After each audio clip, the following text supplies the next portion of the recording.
Live from downtown Vancouver at the Vancouver Film School campus, it's time for EP Live. Hey, welcome to EPN. My name is Victor Lucas, and we bring you the latest in everything cool every single day. That's the very fun job that we have here at EP. Thank you so much for joining us, whether you're watching the stream or if you are in the house right now. Thank you, folks, for coming here. It's fantastic.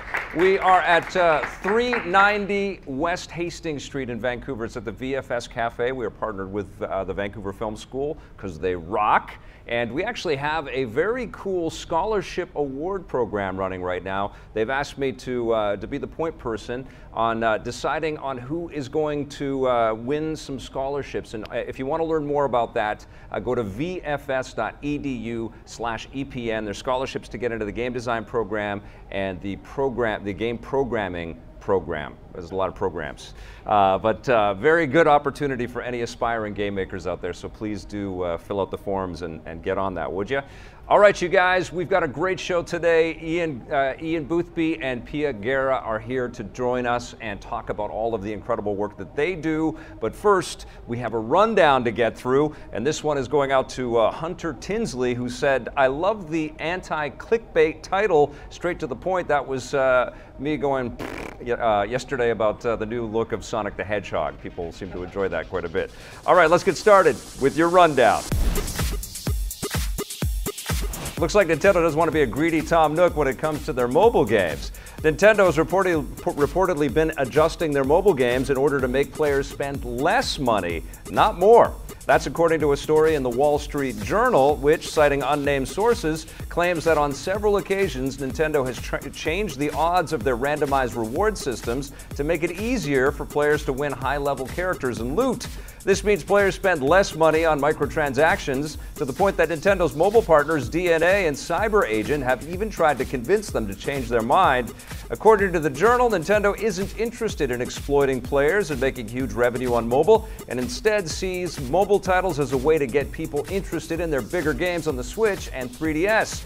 Despite this approach, they're still raking in the dough. Their latest mobile game, Dragalia Lost, earned $75 million in its first 4 months. Let's round of applause for Nintendo on this policy, man. I think this is fantastic. I think that's exactly the right approach and the right attitude.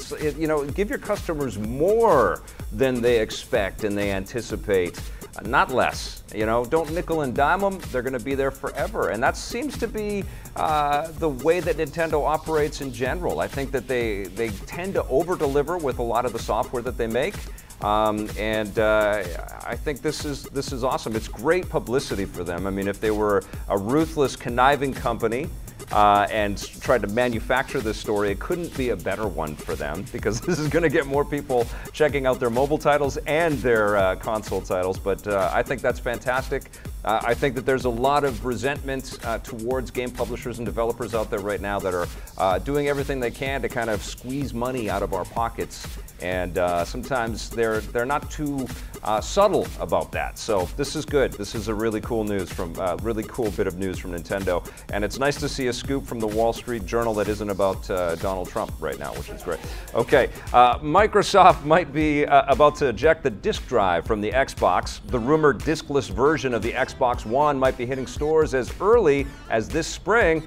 Windows Central claims that Microsoft is planning to release the new system in May, with pre-orders beginning next month. And the site also claims that the system will be called the Xbox One S All Digital Edition. Rumors about the diskless Xbox One first surfaced last year, and if the reports are true, it will be a less expensive alternative that lets players buy and download digital games and do everything else that they can on the existing Xbox Ones, save for playing physical media. Keep in mind that no official announcements have been made, but we'll let you know if that changes. I think that this is actually a very smart move on the part of Microsoft, mostly just to test the waters. This is a working cafe, by the way, so if you hear an espresso machine going off, it's not a prop. It actually works here, which is awesome. But no, I think that this is a cool move on Microsoft's part to just see if people are into this idea. And, you know, in this post-Marie Kondo kind of world that we're in, maybe not buying a whole bunch of physical media and sticking it all over your shelves might be very attractive for a lot of people out there. So we'll see. I think they've got nothing left to lose. They might as well try a bunch of different things. And honestly, what they're doing is testing the market for future revisions of Xbox as a hardware platform in general. But I don't know, are you guys interested? Would you, if you don't have an Xbox One right now, would you be interested in a discless Xbox One S? I think a lot of Xbox Game Pass users would probably jump all over that. Very curious to hear and read and see what you guys think about that bit of news. But we should have an announcement about that very soon. Okay, we are on to Hollywood doesn't have the best track record when it comes to adapting popular Japanese franchises, but here's a big one. A live-action Hollywood movie based on the iconic Mobile Suit Gundam franchise is being assembled.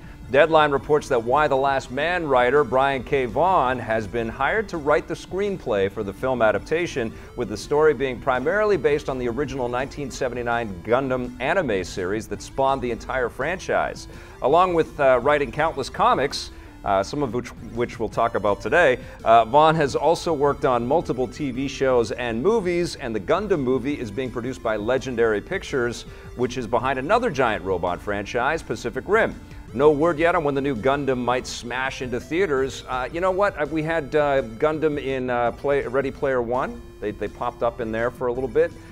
It's such a cool franchise. It's so iconic. There's a global kind of awareness and acceptance of it. It's, you know, every time I've traveled to Japan, I've really recognized just the obsession for Gundam as a fictional series out there. I think they've got a lot of international pre-sales already locked up with going forward with a movie like this. I think it could honestly be much bigger than Pacific Rim in a lot of ways. And it makes things very interesting because Legendary, I think, is also working with Godzilla and King Kong, and if they've got Pacific Rim, and then if they throw in Gundam and they do like a Super Smash Brothers movie of giant creatures, that could be pretty damn rad. But that excites me. Brian K. Vaughan is a genius, and he writes very cool things. So I want to see what he does with Gundam. I'm all in for this. I will line up. You say the words giant robots, I am there. All right, and a less kid-friendly Japanese adventure is finally heading west. Sega has announced that the new Yakuza spin-off Judgment, released last year with the title Judge Eyes in Japan, will make its Western debut on June 25th. It takes place in the same universe as the Yakuza games, but focuses on a new character, a private detective who investigates a murder mystery. The gameplay is described as a mix between the familiar Yakuza combat and open-world exploration with the courtroom drama and crime scene investigation of the Phoenix Wright games. This is the only new Yakuza-related title that has yet to be released in the West, so fans should be pretty happy about that. Looking ahead, Sega has confirmed that an all-new entry in the main Yakuza series is in the works, but that's all that we know for now. And what a series, man. This Yakuza game series has gone on for so long, and the remasters that Sega has put out there have been phenomenal. Every time I jump into this game franchise, I am entertained like crazy. The cleverness and the sort of loopy approach that Sega's developers take to kind of crafting something that's pretty hard-boiled and filled with lots of heinous stuff, but then it's also filled with lots of great stuff. I still remember in Yakuza 6, I had to kind of make a baby not get too upset, and I had to shake the baby and coddle the baby and make sure that she was okay, and it was just awesome. Love that kind of idea. You know, they always approach it from a completely different angle, so I'm very much looking forward to seeing what Judgment is all about.